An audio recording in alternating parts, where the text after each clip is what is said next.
a lot of products, when they start to mature, a lot of services as well, they then decide to go to that level where, you know, they feel that the need for a board or an advisory board.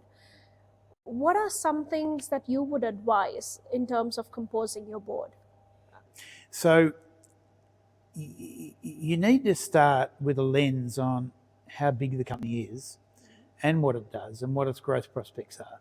So if I'm looking at putting together a board that's a startup, small market cap, let's say 50 mil, you know, I know the company's not going to be able to afford a full complement of management as if it was $1 billion company.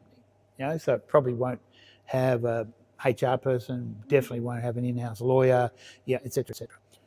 And so, you know, when you're putting together boards at that level, I personally want to see a working board, not a board that works, but a board that's got experience in the key areas that the business is interested in, and that can help management. So when you're sitting around the board to say to management, look, if we're going to go into the US, then I would advise here's 2 or 3 consultants you should use, you know, or go talk to this guy. So not to do his work, but to use your experience to open it up. Now, just imagine if you thought growing a business was on a continuum. You start with a $20 million business, next thing it's 500 million. And so a whole lot of things change. A whole lot of things change under corporations law and ASX rules and corporate governance and that because of size, you know, whether you need to do 4 Cs every quarter and a whole lot of things. Anyway, but what also changes is that people expect you to report in different ways. Like we're talking about ESG.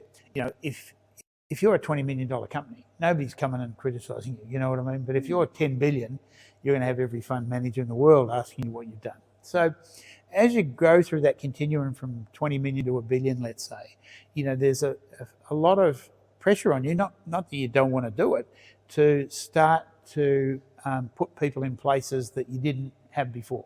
So if I'm a $20 million company and I've got 20 staff, do I really need a head of HR? Probably not. You know, my CFO can do the payroll and the superannuation and so forth. But by the time you get to $1 billion company, say like I am in Polynova, where you got 300 staff, and they're all around the world, so you've got whole sort of lots of tax and incentive structures and, you know, et cetera, et cetera.